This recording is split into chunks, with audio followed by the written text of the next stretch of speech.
formal situation. So whatever comes up and however these thoughts or discussions go, it needs to be respectful, calm, self-controlled, all those things, and not a debate, not even with each other or with Levi, any of those kinds of things.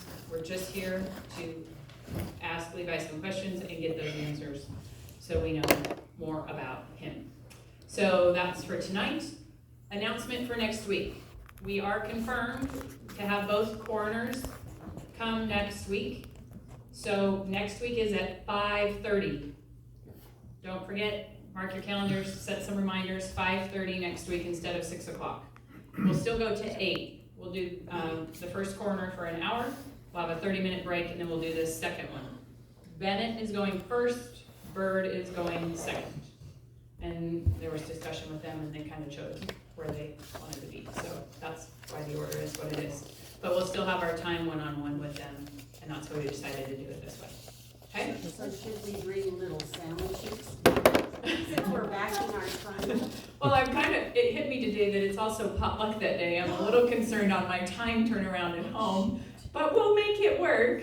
That's right. We might want to encourage everybody to leave their leftovers from potluck. That's a good idea. Just keep them warm. Keep them warm, we'll just hold them over in the oven and just spend the day. Little sandwiches is not a bad thing. We could do some We'll do something a easy little bit. peasy roll-ups or something. Yep, so if anybody wants to pitch in on that, we can do that, okay? Anything else, anybody? Am I forgetting anything? Okay, I'm gonna pray, we'll get started. Lord, we're grateful, so grateful for the freedoms and the place that we live, that you've chosen us to be here. And we ask that we would honor you and bring you glory in the position and time in which you have placed us. We ask that tonight we would be filled with your Spirit to bear your fruit and to do your good work. And I ask that you would be with Levi and guide him and give him your words to speak what needs to be said and to do it in a way that your message is delivered.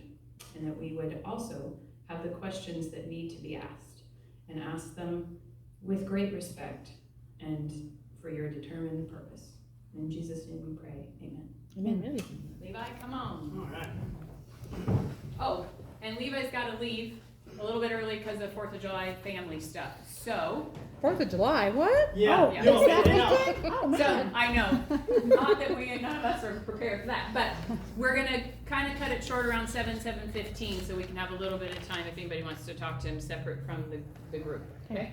Yeah, thank you. Can I set this here? Yes, Is that okay please. if I set that there? Yeah. Okay. So I just want to thank, first off, for the Calvary Baptist Church for inviting me here tonight to speak, and for Lois for reaching out. I really appreciate that. Unfortunately, this was the only weekend that really worked, and it's, of course, a holiday weekend. We've been kind of tied up with baseball with our two boys. They travel and play baseball, and I'm glad I didn't. I think last week was a time that I could have come, and I'm glad I didn't. I said, well, maybe, they've been getting punched out early on Sunday mornings, at tournaments, but they made it all the way through about 6 o'clock until we actually left Billings, and so I'm glad we didn't schedule then. So anyways, thanks to everybody for being here. Like Sharon, correct, Sharon? Like Shannon. Okay, like Shannon, so I You apologize. can call me Sharon, I won't mind. No. Like Shannon mentioned, we do have we're gonna go and celebrate 4th of July this evening with my mother and Melissa's parents and our boys, because I'll be out patrolling tomorrow for 4th of July events, and something that I enjoy doing as an administrator now. I don't get to get out and patrol near as much as I want to, but I always do. For the past 4 years, I've been out patrolling on 4th of July and New Year's Eve and all the busy holidays to go out and help our deputies. Anyways, like Shannon mentioned, my name's Levi Dominguez, and I'm running for Sheridan County Sheriff. Back here, my amazing and beautiful wife, Melissa, is back there. Can you wave? Yeah. So, anyway, she's back there. Don't feel, she may have to run out. She works at the hospital in IT, and she's on call this weekend as well. So, if she moseys out here, I may be asking for one of you, right? We will not get him a ride home, but besides that, don't worry. Yeah. Like I said, I may be asking for a ride. Can everybody hear me if I do this? I like to talk. Are you like? Yeah. Okay. I just want to make sure, because I want to make sure that I'm talking and not. Yes. But, so I may be asking for a ride if my wife Melissa has to leave, so hopefully we agree on something of you giving me a ride at least in that sense. So I'm currently the Sheridan County Undersheriff, and I've been in that role for the past 4 years. This is my 19th year in public safety, my 9th year in law enforcement, and prior to that I spent 10 years in fire and EMS as a firefighter and paramedic, mostly with Sheridan Fire Rescue. I grew up in the Tongue River Valley. I went to school at School District 1 through the Tongue River schools in elementary, junior high, and high school. And when I was younger, my mom would say that anything with public safety, whether it's fire, an ambulance, or a police vehicle went by, I was always going out to the road to wave to them with lights and sirens, because that's just something that I was always drawn to at an early age. And I got the opportunity in high school to be involved with the Dayton Volunteer Fire Rescue Department. A good family friend, somebody that we went to church with, Eric Lofgren, was the fire chief at the time and kind of mentored me. And I joined the Dayton Volunteer Fire Rescue Department as a sophomore in high school, and served our community initially as a first responder, and then took the EMT basic class at the Sheridan College. And from there, I was responding in emergency calls in our Tongue River Valley community and up on the mountain. And it was a great experience. I learned lots, and that's kind of where the passion kind of drove me into continuing a career in public safety. It's funny because in high school, I would be in class and I'd get called to the nurse's station because there was a medical emergency or something. So they were helping. I would come and help the nurse if something happened. I vividly remember them coming and getting me because during a PE class there was an individual who had an open fracture of their ankle, of a bad soccer rolled an ankle, and so I was out helping with that. Tongue River Valley and the Dayton Ranchester community is a small community, relies heavily on volunteers, right? We're seeing kind of a decrease in that. But there'd be times during the week, during the school week, where we didn't have enough volunteers to respond. So they would call the high school and say, can Levi please meet us out? And so I'd come out and I'd respond on emergency calls while I was at school. So I always thought that was kind of interesting and fun that I got to do that.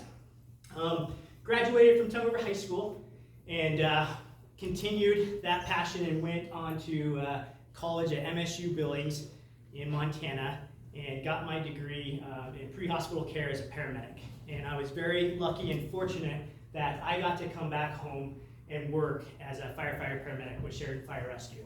And so I was fortunate to do that. I spent time at Sheridan Fire Rescue and was a lead paramedic on our shift and was responsible for all of our EMS training, and also did all of our EMS supply ordering for the fire department as well. And it was just a great time, and I really enjoyed it. Something that I was very proud that we got to do together is collaborated with, I worked very closely with Sheridan Memorial Hospital and their education team. And we thought, man, we have all these great resources. We have, folks at Sheridan Fire Rescue. We have individuals at the hospital. We have individuals at the college that can train and teach and train healthcare providers within our community. And so we got together. There was about a team of 4 of us from the college, the hospital, and the fire department. And we worked together to make sure that we had a great training program within the county, that we trained our physicians in different things like advanced cardiac life support, advanced burn life support, neonatal care, those types of classes that, that paramedics and EMTs and, nurses and physicians and nursing students all needed. And so we brought those together so that way we were more efficient on how we were able to train. We were able to train lots more because it wasn't one entity trying to train themselves. So that was something that, is still continuing, and I really am excited that I got to be a part of that. So, while I was a firefighter paramedic with the city of Sheridan, with Sheridan Fire Rescue, I got my first kind of taste in law enforcement. And so they were looking, the Sheridan Police Department at the time was looking for somebody who had a medical background to be a part of their special response team, the SWAT team. It's called SRT. And they thought, well, if we could get a paramedic, and I guess at the time, very for, I was like, yeah, I'll do it, And I was like, they never even asked, like, what do you want me to do? Yeah, I'll just, do it. So what they were looking for is somebody who could talk with people and also be kind of on the backside of things, but also be able to respond on scene if something bad happened. And so my role with the city of Sheridan, with the police department, was a hostage negotiator. So I went to extensive training down in Nevada to be a hostage negotiator, a phase 1 and phase 2 hostage negotiator. And I did that, I think, Melissa will tell you, I think it was probably, that's another thing. I met Melissa while I was working at the fire department. We were set up on a blind date from some of the nurses that we worked together with through that. And we've been married for 13 years and have 2 amazing boys, Will and Brody. They're 12 and 10. And I think it was about not even a week after we were married, I think I pretty much spent our honeymoon down in Las Vegas, not with Melissa. I was down there training to become a hostage negotiator with a bunch of other cops. And so, I in college and everything, I never really, not that I didn't consider law enforcement, my path was already kind of taken in the sense of fire and EMS. But, getting the opportunity to train with Sheridan Police Department and go down to Las Vegas, and I mean, you're talking hundreds and hundreds of law enforcement officers there training to be hostage negotiators. I said, man, if anything ever happens to where I can't do fire and EMS, and it's not because I'm injured and I can't, walk or do anything like that, I think I could have a career in law enforcement. And I don't know if it's, I think, God always has a plan for all of us, and I didn't know that plan until in 2011. Some of you who've been here for quite a while know that the city of Sheridan kind of went through some financial issues and had to lay off quite a few city employees during that time. And I was, unfortunately, at that time when I thought it was unfortunate, in 2011, I was one of those city employees. There was about 15 firefighters from Sheridan Fire Rescue who had gotten laid over of a period of about a year and a half. I started to see the writing on the wall. With civil service, you're the last hired, first fired, so I was kind of down there,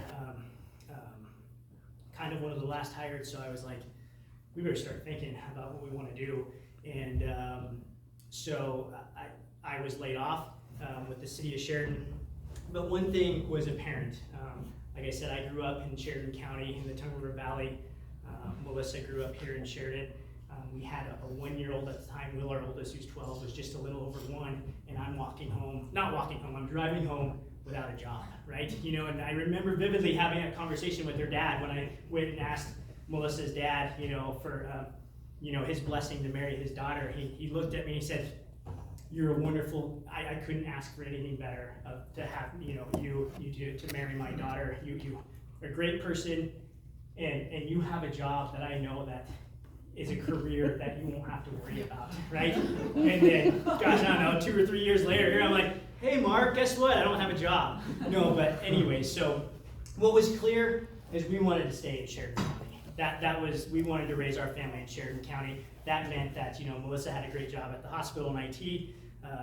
I wasn't going to follow, something and leave our uproots where my mom was here, where her family was here, to chase maybe a dream in fire and EMS. So I put in my my resume, my cover letter with the sheriff's office, because I said law enforcement, that's my backup plan. I had said that a handful of years earlier. That's going to be my backup plan. And it took a while, but we stayed here. And I wasn't hired right away. But what ended up happening was we were raising our family here. We wanted to continue to serve our community here. And I worked in the ER as a paramedic.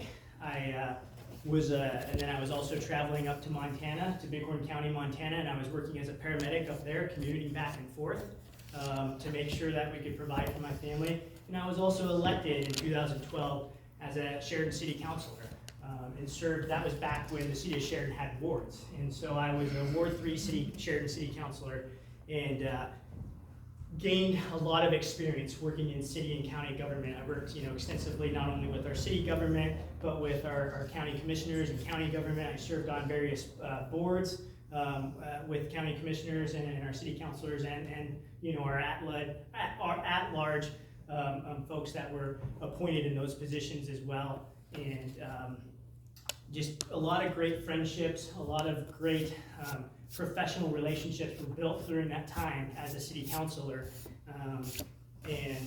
One of the best parts of that is I got to serve on the Sheridan County Juvenile Justice Board. And again, kind of was like law enforcement. This is, I'm itching to get hired, and I was waiting to get hired with the sheriff's office. I was blessed to get hired with the Sheridan County Sheriff's Office in 2014, and fell in love with law enforcement immediately. It was scary initially. It was a career change, but never looked back. And one of the things that I really love about law enforcement is you being proactive versus being reactive, right? A lot of people ask, like, what's the difference between law enforcement, fire, and EMS? And I would say the difference is in fire and EMS, you're always waiting for something bad to happen, right? You waited for that bad car accident, the fire, you were in the station, you were training, you were preparing, cleaning fire engines, cooking meals, taking naps. I can say that because I was a firefighter at one point, right, Chad? Taking naps and those types of things. But it was a lot of reactive. What firefighting and EMS was a lot of reacting. What I love about law enforcement is it's proactive. You got to be proactive. You can make law enforcement, you can be as busy as you want to be. Early on, Sheriff Hoffmeyer, he's the sheriff that hired me at the time, took me aside and said, Levi, you're going to do great in law enforcement. I think you're going to be very successful. But you'll see throughout your career, there's going to be individuals that are going to make the most of this, and they're going to be busy throughout their career because they're going to be very proactive. And then you're going to see individuals that you work with that may not be very proactive. They're just responding to calls. They're doing that thing.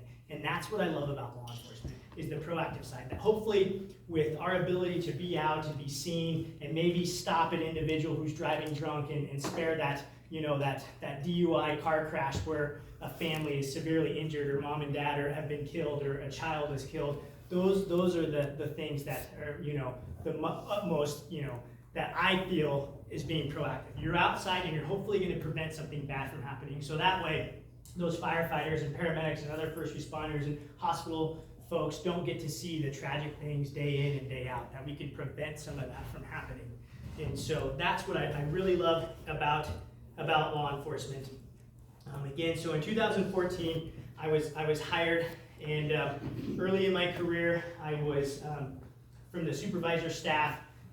They had me join the field training officer program. So I was an FTO, right 2 years out of being, so I trained a lot of new deputies that were being hired. So I trained them in phases 1, 2, and 3, which are different phases in their training after they get hired. I did that.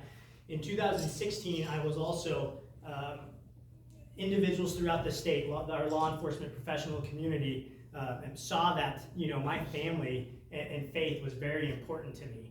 And so not only was that apparent within Sheridan, the Sheridan County Sheriff's Office, it was apparent when we would travel and do trainings at other parts of the state and the region. And so I was asked to take over the family survival class at the Wyoming Law Enforcement Academy. And so since 2016, I've been teaching at the Wyoming Law Enforcement Academy 3 times a year. I go down there and I teach to all of the graduating law enforcement officer, peace officer graduates and their families. And I've taught over, I was just calculating it a while back, but well over 500 law enforcement graduates, Wyoming law enforcement graduates and their families since 2016. And we talk a lot about family survival, and the most important thing at the end of any career in public safety is that you have an intact family, that your family is still with you, because if you don't have that, your career is usually not successful. And the hardships that first responders see, whether it's in a small community or whether it's law enforcement, fire and EMS and those types of things, and how to prepare and plan for those hardships. How can we, it's all about prevention. If we can prevent something bad from happening, like I mentioned earlier, then there's a lot of good things that can come out of that. It's no different from a law enforcement career or first responder career. If we can prevent some of these issues that arise that we see day in and day out with law enforcement officer families, first responder families, that they'll have a successful career. That's kind of what we want to do. I was also have been a part of our the Sheriff's Office SRT team, the Special Response Team as well, the hostage negotiator for that team. have been, a community educator. So I go out and I teach, ALICE, if anybody's familiar with ALICE, and that's kind of our active shooter training that we have kind of adopted in Sheridan County for not only schools but for businesses. And so we teach that. It's alert, lockdown, inform, counter, and evacuate. And those are the things that you initially look at. So I teach that. I teach first aid and CPR and tactical med for all of our law enforcement officers in Sheridan County. So the Sheridan Police Department, they bring all of their Sheridan police officers over to the sheriff's office, and I teach their staff first aid, CPR, and tactical med when they're newly hired, and every 2 years when that needs to happen.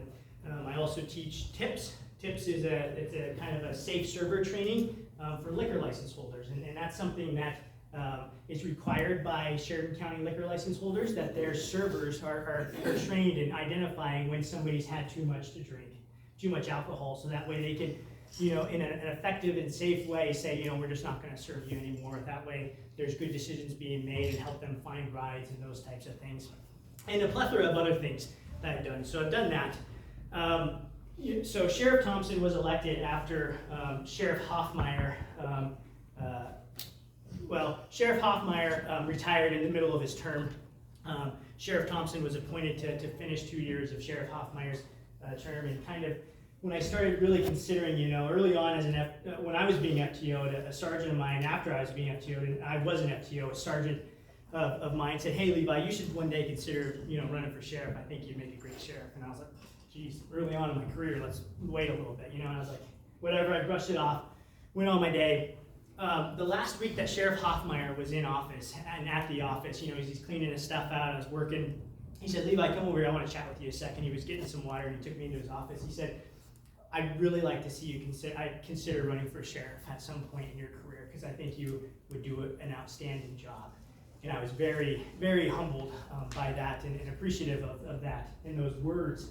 And I don't take that lightly, but that's when I kind of started going, holy buck, I was like, man, maybe there's folks that kind of see a little bit more into me, and not that I was going to pass up an opportunity whenever it arrives, but I was focused on doing, being a good deputy and providing a good service while in the position that I was in training. And so after Sheriff Thompson was elected, I was promoted to undersheriff and patrol lieutenant for the sheriff's office, and that wasn't just a process that was, Sheriff Thompson came in and just said, "Levi, you're going to be the undersheriff." He brought in, this is something new to the sheriff's office and something that we see throughout the state of Wyoming. There's a third-party assessment center that goes and tests law enforcement officers in Wyoming that are looking to promote into any mid-level management or administrative position. And so it's a rigorous test. It's similar to what you would see in the fire service, as far as it's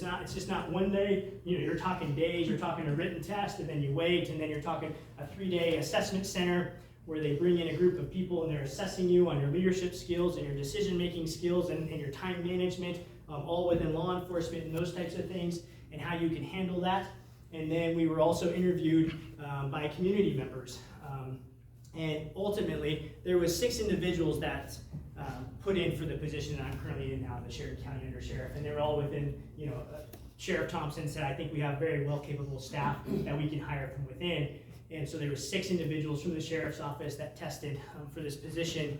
And at the end of that, month-long process of everything, that assessment center ultimately recommended that I be promoted to undersheriff and the patrol lieutenant. So that's, the position, that's how I was promoted, and I just wanted to let folks know.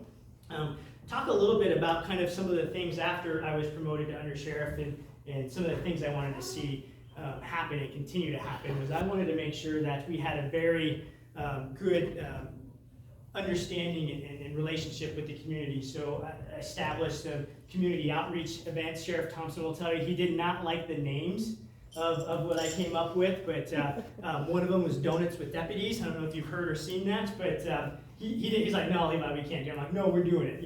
If that's what you want to see me do, that's what we want to do. We're doing Donuts with Deputies." And it took off, and people loved it. So we buy donuts with the and we'd come out to communities, the Tongue River Valley, Manchester, Dayton, Bighorn, in different areas, and we'd have donuts, and we'd sit and chat with community members and find out, are we providing a good service? Are we missing something? Another one recently, I was like, man, we got to come up with something. It was shortly after, people were all, after just the long 2 years that we had, and so I'm like, I need a new name other than Donuts with Deputies, and out in Bighorn, it's now the Just Will Do It, right? But before it was the livery stable. They were like, we want to host you. We want you guys to come out here. And I'm like, gosh, so, and they could do only the afternoon. I'm like, man, do you do deputy or donuts in the afternoon? I'm like, no, let's do chips, dips, and deputies. So then we started doing it, and Sheriff Thompson was like, no, Levi, we can't do it. I'm like, no, we're doing it, chips, dips, and deputies. So that kind of became a thing too. So those are some of the things that we did. Some of the other things that, implemented as Sheridan County Undersheriff early on was, we could see the writing on the wall with body-worn cameras, right? So we knew that throughout that law enforcement throughout the nation was progressively moving towards body-worn cameras, and that funding was maybe slowly going to slip away, and depending on state government or federal government, and we receive federal funding for certain things, and yes, there are strings attached with federal funding. But at the sheriff's office, we make sure we read that fine print of what those strings attach. And some of those are like, we receive funding for our body armor, right? Our bulletproof vest through federal funding. And basically the string attached to that is that you have a mandatory wear policy, right? That's a no-brainer, right? That we make sure that all of our law enforcement officers, our deputies, are always wearing their body armor. So that's a no-brainer. Another part of that is that you have to have a policy that your law enforcement officers, your deputies, will wear traffic safety vests when they're out, dealing with traffic to receive that funding. So those are the strings attached that when we look at, we're not looking at big time strings attached, but there was talks that if law enforcement agencies don't move towards body-worn cameras, that maybe some of that funding would get taken away. So I wanted to be on the forefront of that to ensure that when that time came, that not every other agency across the U.S. was going to be looking for funding and going to vendors and they're saying, we can't, we're already working with 1,000 other law enforcement agencies. So our in-car camera system was almost, it was like 15 years old at the time, Panasonic, and they just didn't, the vendor, you couldn't get anything, the software was outdated. So we looked at different vendors for body-worn camera and in-car camera systems to combine, and we ultimately decided and secured funding for what we call WatchGuard body camera, and it's now owned by Motorola. It's a great system. It's a system that the Sheridan Police Department also implemented, so there's transparency that goes up to the Sheridan County Attorney's Office when you're looking at prosecution of cases and those types of things. And it's a great system. I always wanted to make sure that it was officer safety, so that way when one of our deputies activated their lights to initiate a traffic stop, that as soon as they activated their lights, the in-car camera system came on and their body-worn camera came on at the same time. That was very important, that we didn't have two different systems. That way our deputies, because one of the most, what we call one of the most unknown and unsafe contacts that we may have with individuals is a traffic stop, because we have no idea what's in that vehicle, right? And so the last thing we want our deputies to be aware of is that they have to activate stuff, right? We turn the lights on and everything comes on. If they press the button here, everything comes on. Not only does the body-worn camera come on, but the in-car camera system comes on. So that's something that we secured and implemented. We also, through the administration, after Sheriff Thompson was elected and I was promoted to undersheriff, we implemented the 24/7 sobriety program within Sheridan County. I'm not sure if many of you are familiar with this program, but it's a program that, back in 2016, 2017, the state legislature said, here's a program that we think will benefit counties because we're seeing a lot of alcohol-related offenses and we're seeing a lot of recidivism, which is, those are reoccurring offenders. We're coming through the system more often with alcohol, but this program, the 24/7 program, allows sheriffs within each county to run this program, and it's for it can be for sentencing or it can be for pre-sentence or pre-trial bond conditions. So if somebody's out on bond, if they're arrested for DUI or an alcohol-related offense, maybe it's a domestic violence that was, the underlying issue was alcohol, that the judge can order these individuals to be put on this 24/7 sobriety program. And what that means is these individuals come in twice a day and they test at the Sheridan County Sheriff's Office. And they test between 7 in the morning and 8 in the morning, and then they test in the evenings between 7 in the evening and 8 in the evening. And that just holds those individuals accountable, that they're not, excessively drinking, that we're not having those issues. And it's been a very successful program. I think our success rate is like 99.9%. And that means when individuals come in, what we want to make sure is when they blow into that PBT that they're blowing zeros. There's consequences, and there's immediate consequences if they don't blow zeros. If they blow any positive amount of alcohol within the PBT, the first offense, they go to jail immediately for 24 hours. The second time that happens, they go to jail for 48 hours. And the third time is they go to jail until the judge sees them. And then we look at, do we need to do something different? Do we need to get them into a more, a better treatment plan? That's something that maybe they can be more successful at. And so it's been a great program. It was something that I was initially wishy-washy about implementing. The Sheridan Police Department was all in. We partnered together. The Sheridan Police Department also provided staff to do that testing for us on the weekday mornings. And that was something that was very beneficial because they felt it was very important within the city of Sheridan too as well. So that way we can keep individuals safe. We saw a decreased amount of inmates that were in our jail, that were constantly in our jail, because what we saw is that without the program, somebody would maybe get arrested for an alcohol-related offense, and then they'd be out on bond, and then maybe 2 or 3 weeks later, they'd be back in jail on another alcohol-related offense, or a violation of their bond conditions, which is not to drink or consume alcohol or be around alcohol. Like again, a 99.9% success rate of all the individuals that have come through that program.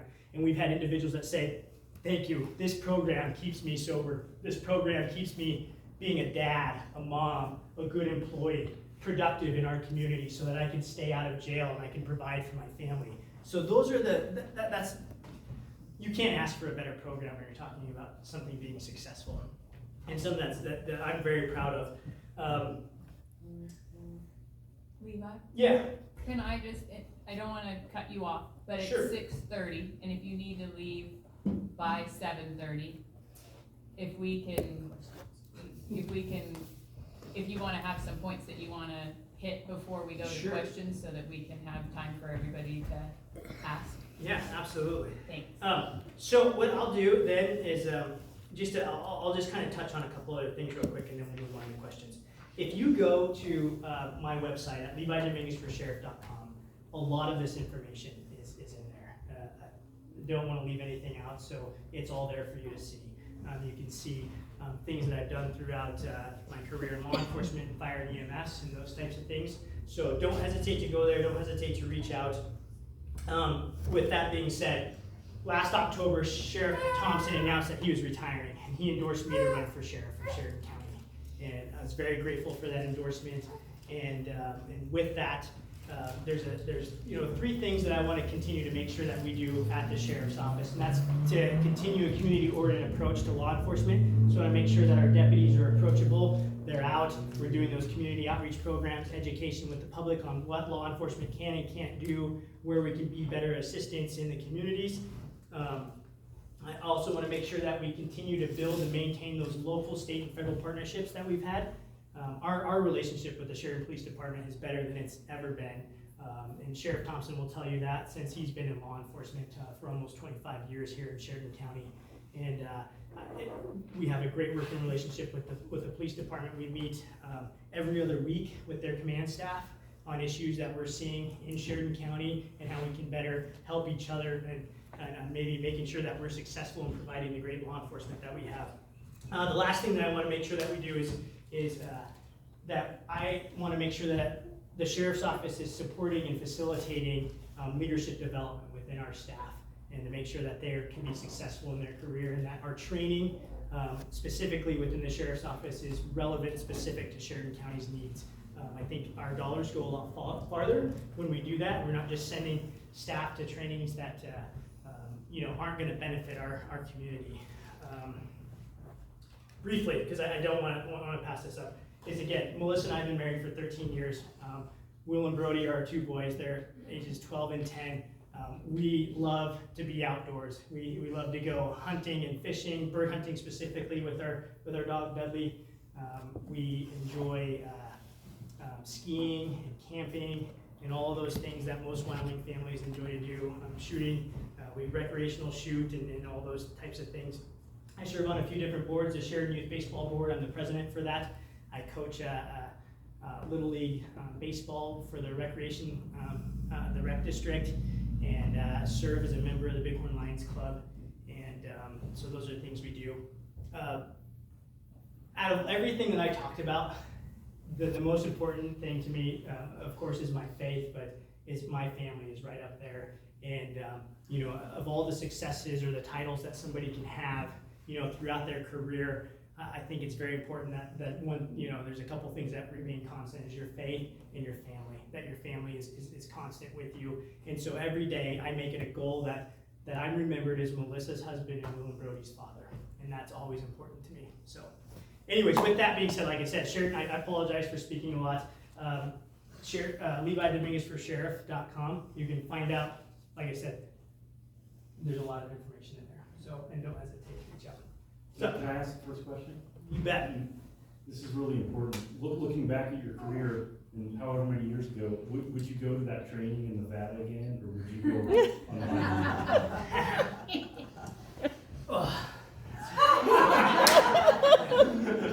Don't answer it, Levi. Right. Yeah, somebody else. All right. Levi, Paul Van Dyke, and I've had the privilege of coaching Will. Yeah, absolutely. Football, and great kid, so appreciate that. Could see the father influence coming out there, so he was always a good kid on the team. Question for the SO. I've had an issue developed that is become apparent with the brand inspection, how the brand inspectors and the SO relate to the laws that are on the books. Yeah. I've been there for a long time, but so what has currently happened in the last year, I think, is that the state of Wyoming, the brand inspection board, the Wyoming Livestock Board have recruited the different SOs throughout the state to increase their traffic stops of trailers. And so I've personally been stopped twice in the last probably 20, maybe not even 20 trips to Parkman. Okay. And what is, of course, I'm in agriculture, been in the horse business in Sheridan County for over 20 years, and so I know the laws. Yeah. And what is interesting, and would like you to maybe help me understand why it's being dealt with this way, because it is a problem, it is an issue, the increased stops for what seems to be a very minor deal, and I've been legal. Sure. However, it's odious. People have been, I have friends that have been stopped within sight of their house, and asked to produce papers, on this without having gone anywhere outside of Sheridan County. So, as my understanding has always been that if you are to transport horses, and this would be strictly related to equines, out of the state of Wyoming, you're required to have a brand inspection, a Coggins, and a health certificate. Mm-hmm. The health certificate is only good for 30 days. Yeah, and those health certificates, I also believe that you need to have those if is entering into Wyoming. We want to make sure that, we're bringing livestock into Wyoming that's, healthy. It's not going to, spread disease. Yeah, that would be whenever I've gone out of state, so Sure. that would be applicable to South Dakota, Yeah. any neighboring state. Once you get further east, I don't think they have any of those same. But anyway, the point being is that within Sheridan County, there's a lot of times I may even go into Montana to get back into Sheridan County. And so legally, I'm required to have all of that on my person all the time, okay? So what becomes a problem then is if you have multiple horses, you don't always have the same paperwork handy, you may get in another vehicle, and then there's oftentimes people within Sheridan County that have property in Bighorn County as well as Sheridan County. And so it's becoming an increased frustration, certainly for those of us in agriculture, to be stopped. You know, I'm at the gas station getting gas and I have a deputy come up and wanna see paperwork and question me, and it's frankly, it gets to the point where it's very irritating. And I find that there's really no added value, frankly, to it. You know, for as long as I can remember up until last year, it's been one of these things where I would have made the analogy, it's pulling me over for going 72 and a 70. You know, it would be breaking the law to go to Wyola without a health certificate. But there's many families and people like me that work on both sides of the county, multiple horses, family members, I mean, the whole deal. Yeah. So I didn't know if you could maybe shed some light, and it could be one of these deals where it's always the powers above, you know, are forcing this, and maybe there's nothing we can do about it. However, I just wanted to get some maybe clarification about it. It is something that is particularly here in the northern part of Sheridan County. It is frustrating to have people within my own kind of agricultural community getting increasingly frustrated with the SO for these stops. Sure. So I don't know if you could. No, shed I'll some light, definitely speak to that. And I appreciate you bringing that up because you're absolutely really right, and that's something that we can bring up to our staff. So back in 2017, just to give a little bit of back history, the Wyoming Livestock Board basically was losing funding, and their staff was decreased by over 50% for livestock investigations. So what we saw is that a lot of the responsibility of livestock crimes and investigations were the responsibility now of sheriff's offices throughout the state.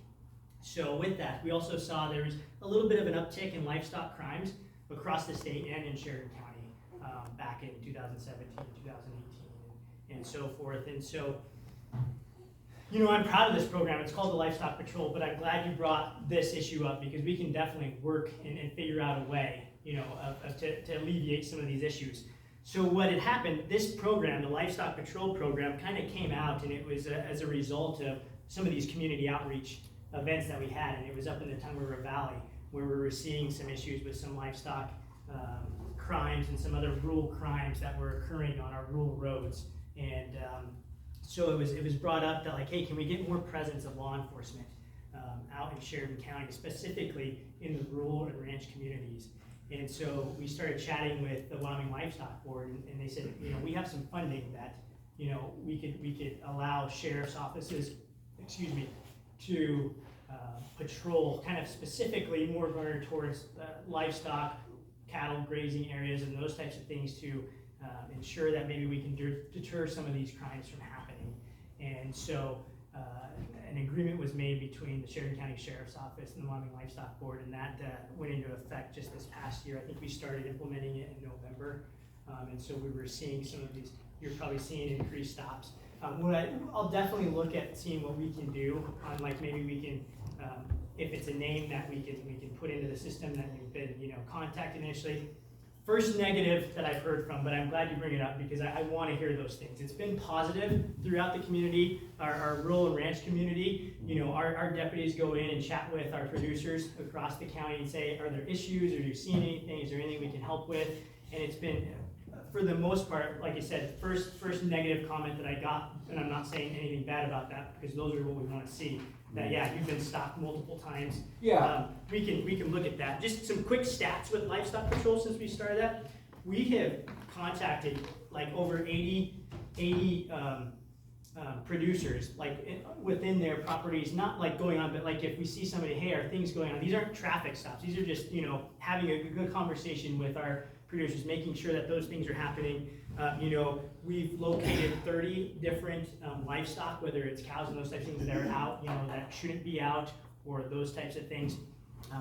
We've patrolled over 4,700 miles of rural county roads through livestock patrol, and kind of being somewhat of a deterrence from some of the crime areas that we've seen in kind of the northern part of Sheridan County. Worked over 208 hours specifically to livestock patrol, and maybe we need to make some changes on how we conduct those contacts. And I'm all for doing that and making sure that we can see that that gets fit.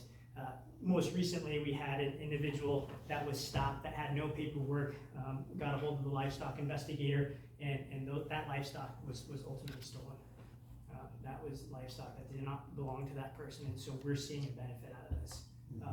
And I see your frustration on being like, I'm trying to provide for my family and do those things. So we'll definitely make some changes on how we do that. You know, whether your name goes into some sort of system, yeah, even like, you know, we can look that up in the logbook or something. Yeah, you were contacted yesterday, you know, or last week, and you were following the rules and the laws, and so we're gonna let you get on your way. Yeah, and it can become honestly a financial issue. You know, for me personally, it would be an additional, say, $300 every 30 days. Mm-hmm. You know, to keep technically legal within the letter of the law. So that means if I go to the Tucker for padlock, which is 1 mile in. Yeah. Right? So then technically, my vet is supposed to let the state veterinarian office of Montana know every time I transport livestock. Mm-hmm. And they all have numbers, and they all, you know, it becomes quite a bureaucratic paperwork. And can that even happen? In all honesty, do vets have time to call Well, every time you cross the state line?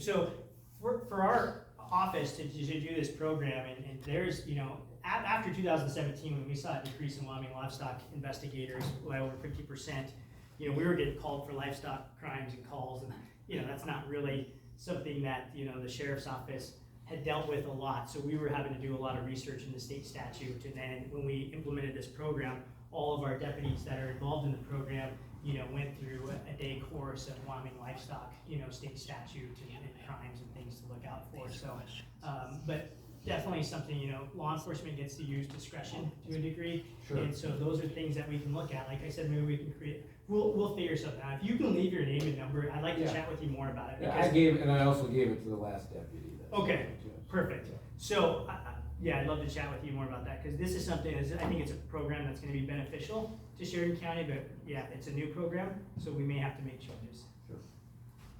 Yeah. Yes, if the federal government decided, this is more of a conceptual or a hypothetical, if the federal government decided to pass law that would confiscate the guns of law-abiding citizens, would you support that? No, absolutely not. I mean, it's in our Constitution that grants, you know, individuals that can't bear arms, right? And so that's something that absolutely not. Now, as far as if something were to happen, as far, you know, if you had an individual, what we see right now in Wyoming state statute, who's in, you know, a violent, you know, felony, you know, an offender, things like that. But for the federal government just to come in and say, you know, we don't like guns in our country anymore, and we are going to take those away from citizens across the nation, and, you know, in the state of Wyoming, no, I would not support that at all. So that is presumably on the constitutional grounds. We have a constitutional right to bear arms, therefore you would not violate that. Correct. You have said in the past it is not law enforcement's role to determine whether a law is constitutional or not. I'm wondering if that, how does that not contradict what you just said?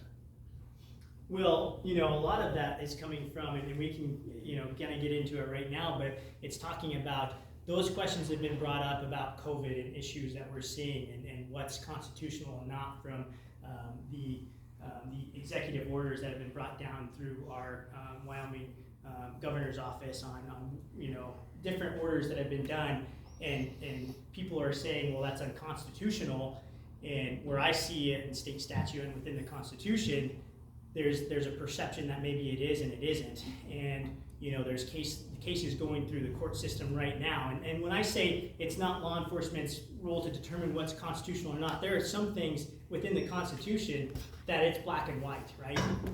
But there are some things that a perception or an interpretation that we need interpretation from the courts to decide what's constitutional or not because of the perception of that. And the right way to go about doing that is through the court system.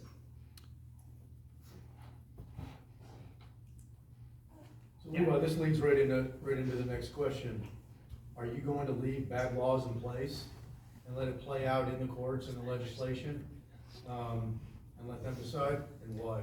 So as far as leave bad laws in place, like the role of the sheriff is not to, that's the legislative branch's role, is to either repeal law or pass new law and to leave bad law in place. We look at as law enforcement is if a new law is being passed or if something is this, first off, if it's something that's going down the path that maybe seems to be unconstitutional, and it perceived to be unconstitutional, and the law enforcement professional, community statewide says, this just doesn't seem right, this isn't going to be enforceable, then we need to make a stance together as a law enforcement community statewide, through our sheriff's association, our chiefs of police association, because we can make a bigger difference by doing that together than by only, you have one individual or one person trying to make that stance alone. And so it goes a lot farther, and that's reaching out to our state legislators saying, this isn't working. This is not going to work.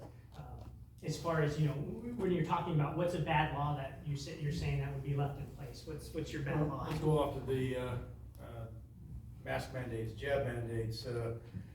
If they decide to enforce red flag laws, those are bad laws. Yeah. Those are unconstitutional laws. So let's talk a little bit. We can talk a little bit about. It wasn't a mask mandate. This was it was an executive order. It was an order that was brought down.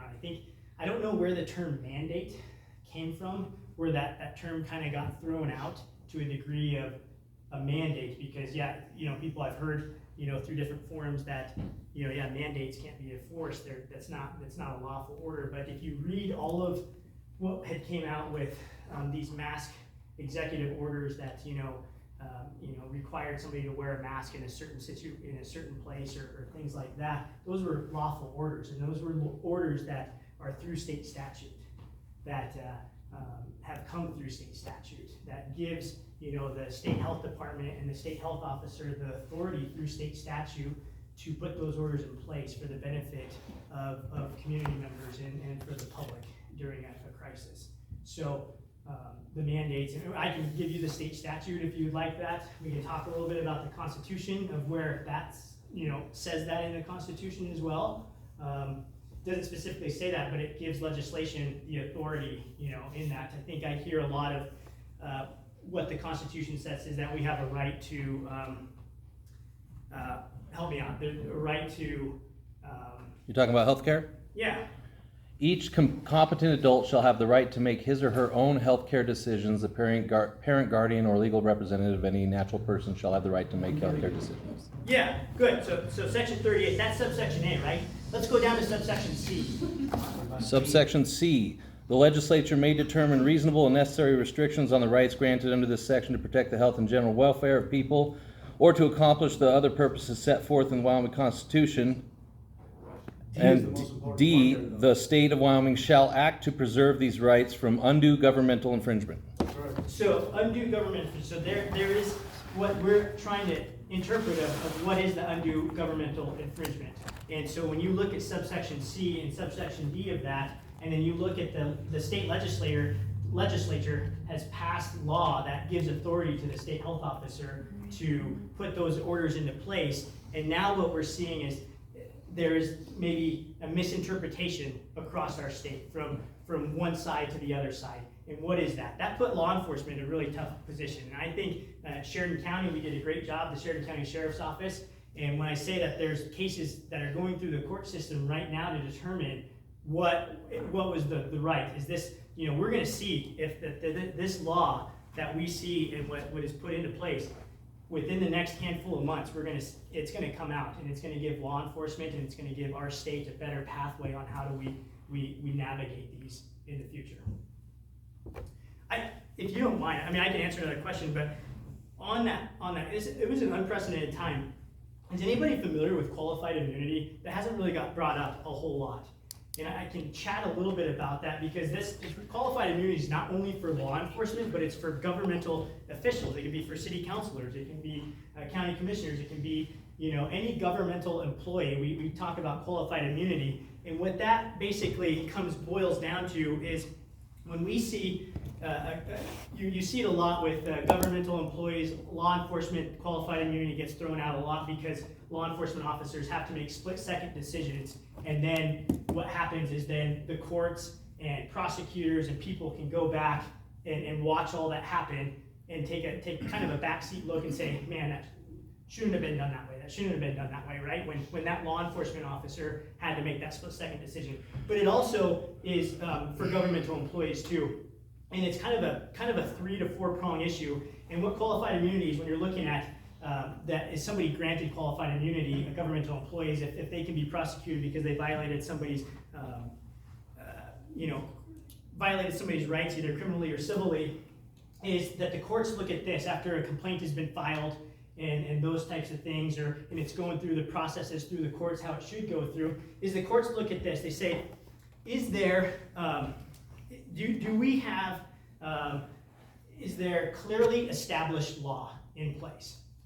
And if there's clearly established law in place, was that governmental employee, law enforcement officer, were they following, were they complying with that clearly established law? Because if there isn't clearly established law in place, you don't know what you don't know, right? And as a law enforcement, there's a lot of things that split-second decisions have to be made real quick. And so, clearly established law, governmental employee, are they complying with that clearly established law? If they are, then those governmental employees, they're granted qualified immunity. That means that what they did, they can't be held civilly or criminally liable for things that the complaint was brought up.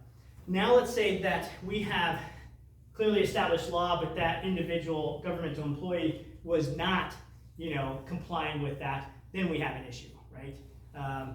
So those are some issues that can come. And then now let's take a look at, there was a clearly established law, and the courts then look back and say, all right, a reasonable person that was put in that same situation, another law enforcement officer, maybe it was another clerk of district court, maybe it was a county treasurer, whatever it may be, not clearly established law, did they do the right thing? Like, from what they feel reasonable, did they do the right thing that a reasonable person in their situation would have done too?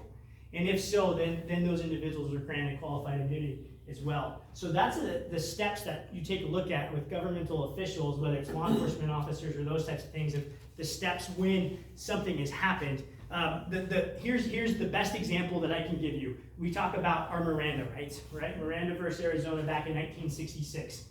And a lot of that was considered, we had the Fifth Amendment with the U.S. Constitution, and it talks about, self-incriminating and those types of things. But it was in the Constitution. There was some not clearly established law so law enforcement practices were, you had probable cause to arrest somebody for a crime that they committed, you'd put handcuffs on them, right? You'd sit them down and you'd have 2 or 3 officers and you'd start asking them questions.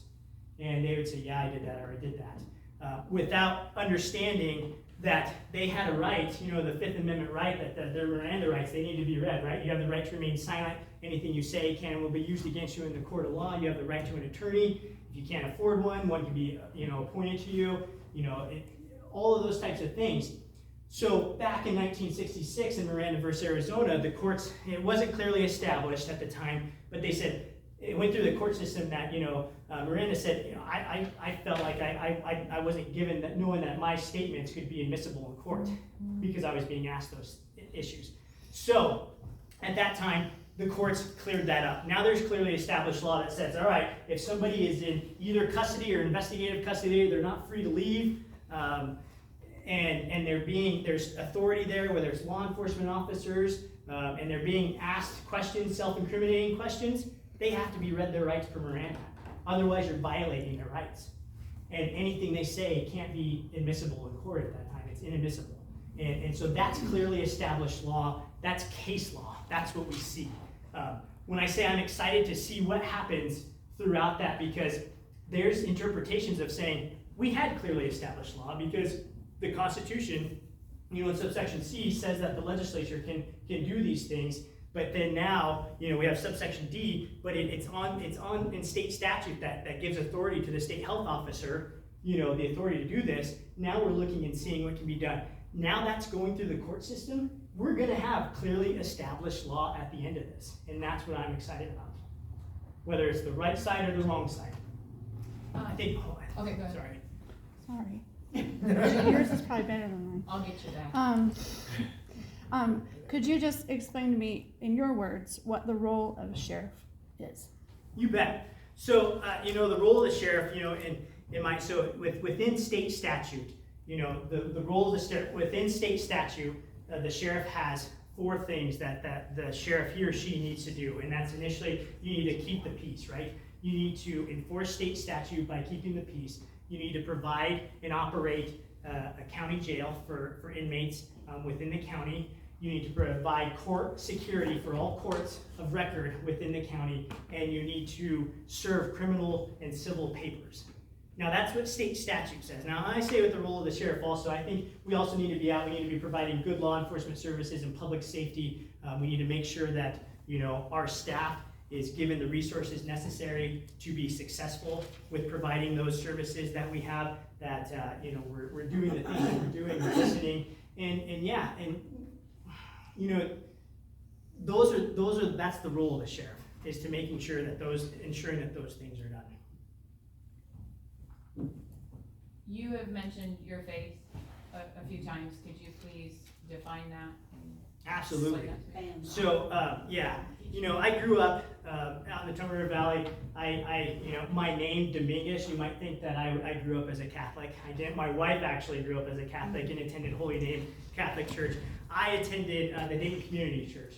And so my mom had taken me to the Dayton Community Church, and probably when I was about 13 is when I accepted Jesus Christ as my Savior into my heart, and was excited to know that I'm a sinner like all of us, and I accepted that, and that the only is Jesus that can forgive me for my sins. What that means too is, as I continued on, is that I live in a way and try to live through Jesus and make sure that the things that I do are what God and what Jesus would want me to do through taking care of people, doing the right things, and doing it because we're doing it for Jesus. you are running against 3 other men.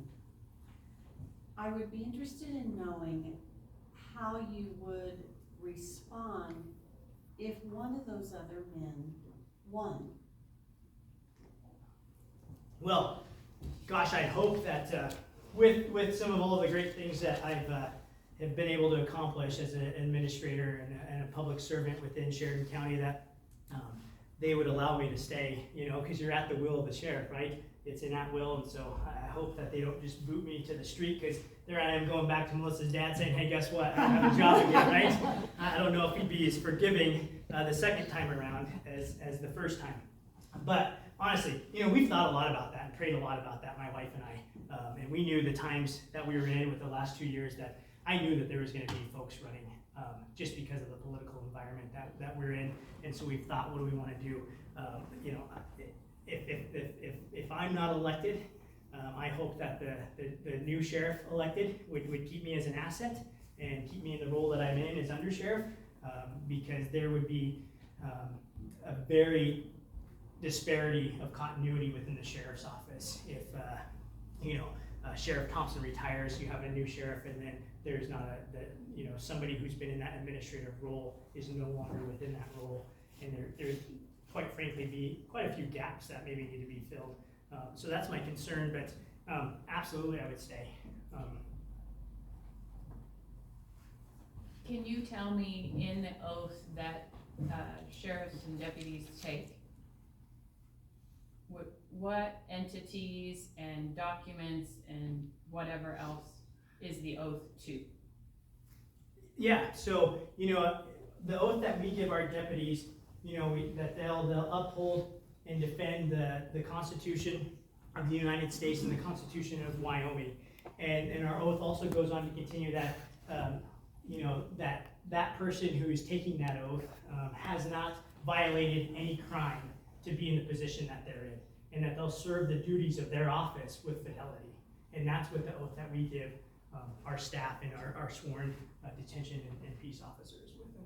So is there any part of the oath that is to the citizens or the governor or the legislature or any body, or is it just the Constitution? I think the oath is a little bit longer. Those are when you talk about the documents, you know, that's the meat and potatoes of it. But there is, it talks about serving, you know, Sheridan County. I'd have to go back and look and see. So I'm wondering whether it's in the oath or just within someone's professional view and approach. If it's the U.S. Constitution, the Wyoming Constitution, and say it's the government of Wyoming, whoever that may be, whether it lists them out or not, and the citizens, if there is conflict between those, where would you lie? Which one do you uphold your oath to if the citizens don't agree with the government, and then you've got the Constitution to court? Because those obviously don't change, so these two entities can totally change. Well, I think you need to look hard at the Wyoming Constitution, because in the Wyoming Constitution, you know, it breaks down our government into three branches: the legislative, the executive, and the judicial. And those branches, the legislative, all obviously they create and pass our laws. The executive enforces those laws, and the judicial system, you know, interprets the laws to apply to individual cases and the constitutionality of those laws. So when you're looking at that, and you're going down that route and seeing the Wyoming Constitution is important to making sure that we're ensuring is when you're serving in Wyoming within Sheridan County that we're following that, and that those aren't, you know, that document to the best of our ability that we're upholding and defending those. So if the legislature or the governor were to make a decision, even in the form of an order or through the legal process of a legislative session, make a movement, pass a bill, sign an order, whatever option, you know, there's a multitude of ways they could do that, that would be in direct conflict with the Constitution, where does that put you as the sheriff? So hopefully it doesn't get to that point, because hopefully as that's getting, you know, to that degree in our legislature is you know, doing that. Hopefully that not only your voices are being heard, but like again, we're getting together as not only as a law enforcement community and professional community with our sheriffs and our chiefs of police throughout the state, and we're going to the legislature saying, this isn't gonna fly, this isn't gonna work. And let's say it does get passed, right? I can't see if there's an uproar that big that something like that would get passed. But hypothetically speaking, I'll go down the rabbit hole of hypothetically, you know, speaking of hypotheticals this time. That were to happen, you know, we do have discretion on how we're going to enforce things, you know. But you can only ride that for so long before things can happen. And do you guys think that a sheriff can be removed from office?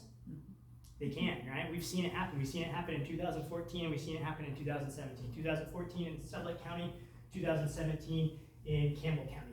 So that can happen. Now, I'm not saying that I wouldn't go to where I don't want to get removed from office. But there's the right way to continue to do that is if we can, you know, use our discretion, install and research and do our best ability to get with the entities, the organizations, the law enforcement community, county attorneys across, and make a big push before that were to happen. Hopefully that does not get passed. If it does, then we have to trust within our courts that they will find that that's unconstitutional. So the court process is quite slow, so how do you bridge the gap between those 2 points in time? Communication with you know, you talk about communication with our community and our county of saying this is what we're doing and this is what we're trying to do, the steps that we're going to do. I find it interesting, you know, when you talk about the Constitution and things, you say it takes a long time. You know, the U.S. Constitution, after it was ratified, does anybody know how long it took before the first 10 amendments that are known as our Bill of Rights? How long it took before those were signed and ratified? 4 years. You know, so you're seeing that's quite a bit of time, right? And there was an uproar throughout our history of things that, like we saw in our Constitution, that things need to be changed, right? But there's a process. And I would love to say that it happens overnight, but within, you know, going on my 9th year in law enforcement, it's a slow process within the court system sometimes. I mean, there could be times where we've arrested individuals on a very, you know, severe, high-profile felony case, and you don't see that go in front of you know, a jury trial until maybe a year and a half after that does. And so I think the communication of trying to bridge that gap of this is what we're trying to do. You know, we're using discretion. We're trying to work, and we're not only working with our community and our county, but we're also working with, you know, where this initiated, right? Initiated at the government, right? Our state government, saying, yeah, we're not going to enforce this at this time because we just don't feel like it's going through the courts. And I think with being an effective communicator and doing that as a stance as a whole law enforcement profession, I think there'd be some respect to that and saying, okay, let's wait it out. So, yeah. Okay, Levi, this is a good one because this is the leadership simulator, and I think this is a fair question. It's not trying to be a hypothetical, but it goes along with what you were saying. Is things going through the court, and we don't have an answer yet. So this is a hypothetical. You're our new sheriff. Supervisors, leaders, a large number of employees, private and public, were put in a very difficult situation over the last couple of years, requiring employees to wear masks, get vaccinated, or lose their jobs through orders, right? If I'm using the correct terminology. What, as a leader for your employees, would you do in that situation? So, you know, initially, so you're right, the last 2 years was very, very difficult. I think it was difficult for everybody. Sheridan County was a model county for the state of Wyoming through COVID. You can talk to other counties that there was not communication in other counties, that things were going different ways, that you had law enforcement entities not speaking with other law enforcement entities, you had organizations, city and county government not speaking, hospitals not speaking well. The county put together an incident management team early on in COVID, and that comprised of city, county, hospitals, you know, the Chamber of Commerce representing our businesses locally, and we met throughout that. Levi, could you speak up? Sure. Thank you. I'm sorry, my voice is starting to wander. So, you know, You can use a microphone. I was delicate. Thanks. I like to, as you can see, I like to walk a little bit. So being up here like this is not what I like to do. So, with that being said, I was put in the position. I was the public information officer for that incident management team, and we met 3 times a day for a handful of months, and Melissa can attest to that. And during that time, not only were we meeting 3 times a day, I was also trying to run the sheriff's office, the operations, you know, side of things, of the detention facility, the patrol, making sure that our staff, we communicated on a daily basis on what was happening and the progress that was taking. You know, we made an approach or a stance that those orders that were coming down through statute that can be enforceable, we not once had to ever issue a citation at all or take anybody to the courts, the businesses within Sheridan County. I'm proud to say that. We'd call and talk with the business owners and say, hey, I understand it, I get it. You know, you're in a tough spot, we're in a tough spot. Here's the order if you haven't seen it. Here's what can be done. You know, we're not looking to do anything like that. You know, as far as the county never required, and that was something through our administrators, we never required our staff to ever be vaccinated, right? We gave options of what could be done, and that came through, you know, different levels of the government. And it's unfortunate that people may have lost their jobs in other organizations because they chose not to get vaccinated, and it was sad to see. But the county never did that. What I will emphasize is I know that there was a lot of you know, concerns of we're shutting down, you know, businesses and they can't open, and so I think the state and counties coming together, especially Sheridan County, you know, really talked about, like, you know, implementing things to where we can reopen things back up. Like, how can we get there? And so the mask was kind of that. Was it the best option? You know, to some people, no, but it was an option. And that allowed businesses to open back up, schools to go back into in-person education and those types of things. and allowed. And so there was that, I don't want to say give or take, but there was remedies that were trying to be put in place so that way we can try to get back to as normal as quick as possible. And, as far as, again, the county as an administrator, we never, through that time, something that we were looked at being enforced, our staff, we communicated with them daily and said, this is what we have to do and this is where it says, and they were amazing. They're outstanding, and I don't want to say they followed and sued, but they supported that. Our staff supported that and said, yes, we're going to do this, we're going to get through that. And very appreciative and proud of our staff, the Sheridan County Sheriff's Office, going through that, because it was a difficult time for everybody and our staff, and they did an amazing job. And it was solely due to them. You have a question over there first. No, No, Shannon had her hand up. That's funny. I'm gonna give you 2 real life scenarios, not hypotheticals. Sure. And you can speak to how you would or wouldn't handle them the way they were. One student down in the southern part of the state, Laramie County, right? Albany County. Laramie. It was in Laramie. In Laramie, okay. So Albany County. Albany, yeah, I'm sorry. So Laramie, she Cheyenne. goes to school, won't wear a mask. The police are called. She won't leave because constitutionally she's entitled to her education. She's reading, and her parents are reading this health piece, is that she has the right to choose these things. And so it is put under the criminal now situation of trespass, and she's arrested. So I want your take on if that were to have happened here, and your sheriff, what would your approach be?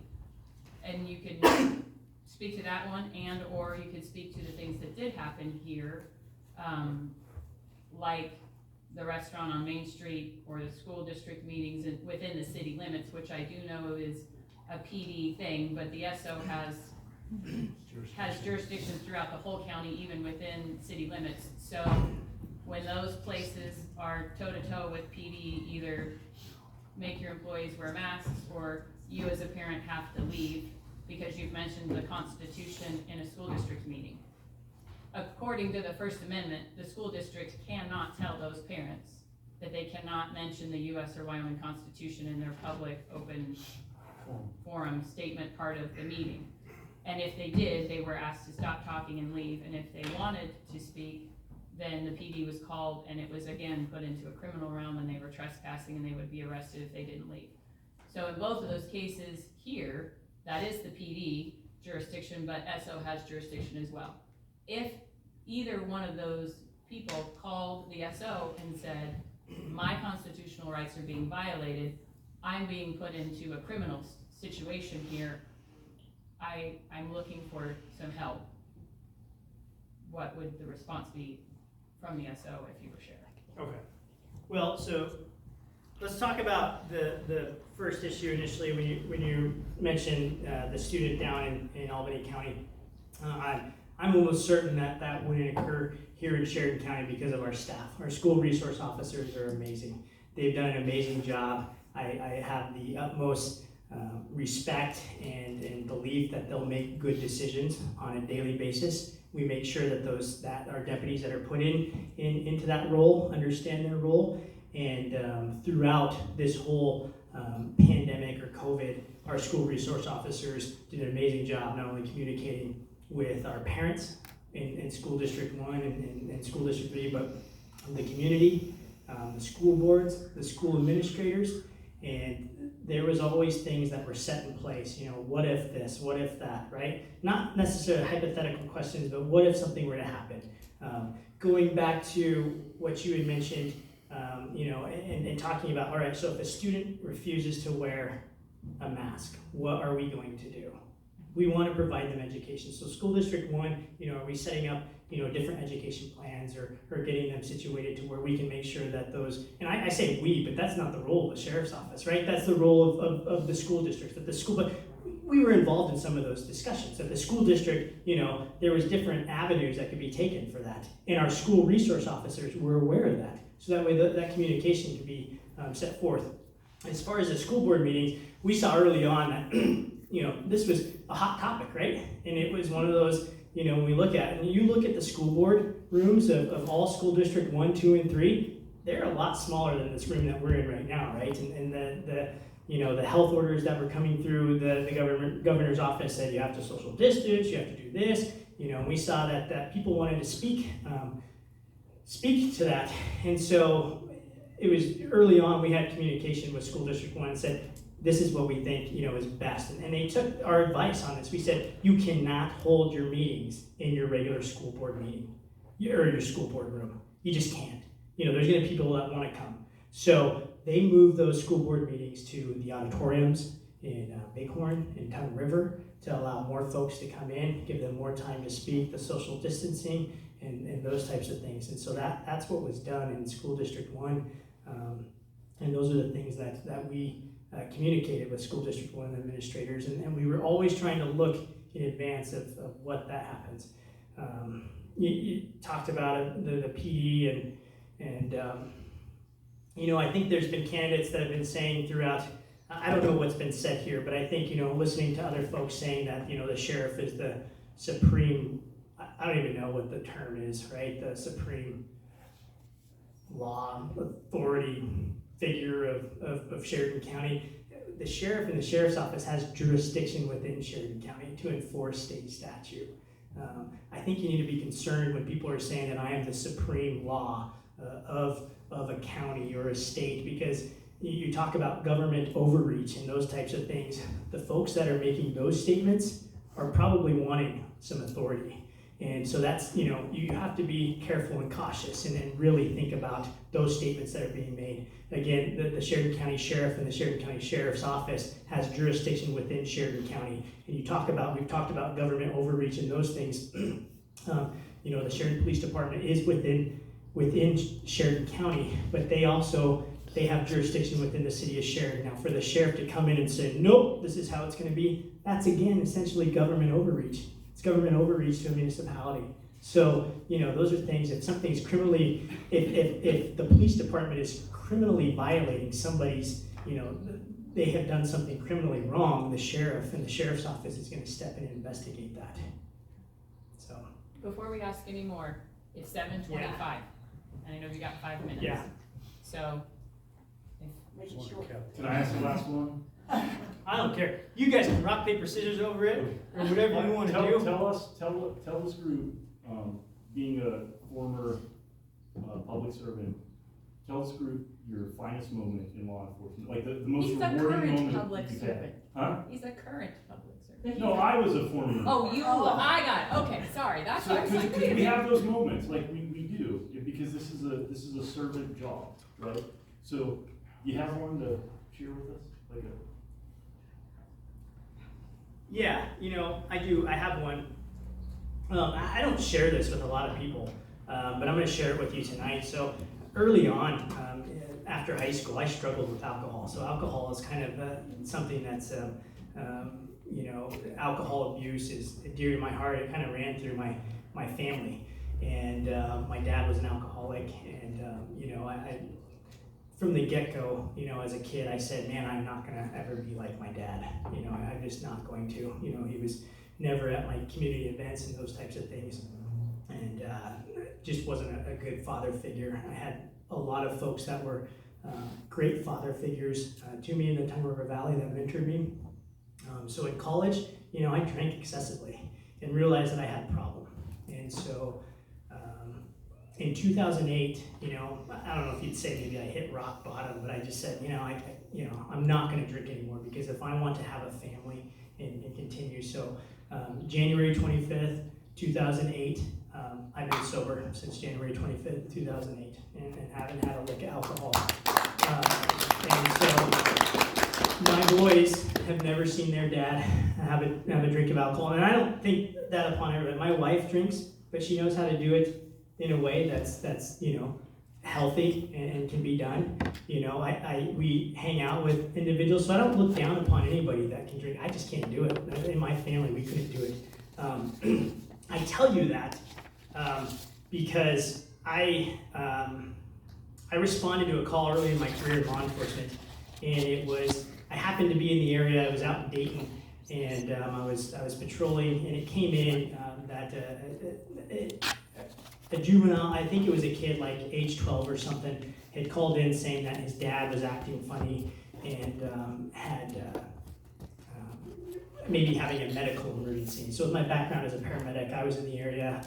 They said that Dayton Fire and Rescue didn't have anybody to respond, so I responded, and I got there, and the two boys, you know, they're about the age that our boys are right now. And they said, my dad, he was working all day painting the house. My mom's been on a business trip all week, and he's just been acting funny, falling down. He's not talking right. He's in the shed right now. Can you please help him? I said, you bet, I'm gonna help him. The ambulance is on the way. I got into the shed, and he was holding a gun to his head at that moment in time. And it was one of those moments where we had a good conversation. I asked him, what are you doing? You know, what's going on? I'm here to help you. And he said, I can't live with myself anymore. I said, well, why not? And he went on to say that he had been sober for about 15 years or something. His boys had never seen him in the state that drunk. And he said, you know, they were having some financial issues, and his wife was on a business trip. He was trying to get some things done with the house, and just a lot of stress, and he started drinking that week. Fell off the wagon, was drinking. And, you know, he said, I just can't live with myself. And we talked, and I talked about, you know, my issues with alcohol, and we probably chatted for about 10 or 15 minutes, and he put the gun down. And we had a good hug, you know, and the EMS showed up. We let him know what was happening. And I said, you know, we're not gonna let your boys know that this happened. I'm gonna let them know it was just a medical emergency. You were hot, maybe it was blood sugar, this type of thing. And you know, I said, we're gonna get you the help you need. And I called his wife right away, explained what was going on. They got a very close friend there to take care of the boys. We went into the hospital, and I filled out the paperwork to get him the help that he needed. And I've been in contact with that family ever since. And the following week, I went out and bought some. I called the wife, and I said, hey, can I come out? Because I think your boys did an amazing job. You know, they called when they needed to call, because had they waited an extra 10 minutes, I think they probably would have found their dad in a shed with a gunshot wound, probably to his head. And that would have been horrible. So they knew that something was up. So I got them some, you know, things that our family loves to do. We love to play board games and family games. We like to eat candy and gummy bears, you know, eat popcorn. So I kind of got this. I think Melissa helped me out. We got some board games for the family. We got some popcorn and some candy. And I went out, and I got a chance to talk with the boys. And this was, you know, a week after the individual was out of the hospital now. And, you know, he said, thanks very much for what you did, and talking to me, and his wife was very appreciative of that. And he's still sober to this day. And that's a testament to the good thing that you know, I say, you know, that's something, a proud moment that I have, but that's what our staff do on a regular basis. Day in and day out, they are out there, they're doing that. And I have the utmost respect for not only our staff, but all law enforcement, not only in Sheridan County, but in Wyoming and across our nation, because they're getting ripped to pieces. And it's sad, because they do what I just explained. They do it daily. And I think you see one of those law enforcement officers, you need to go thank them, because those are the things that they're dealing with on a day-to-day basis. So thank you.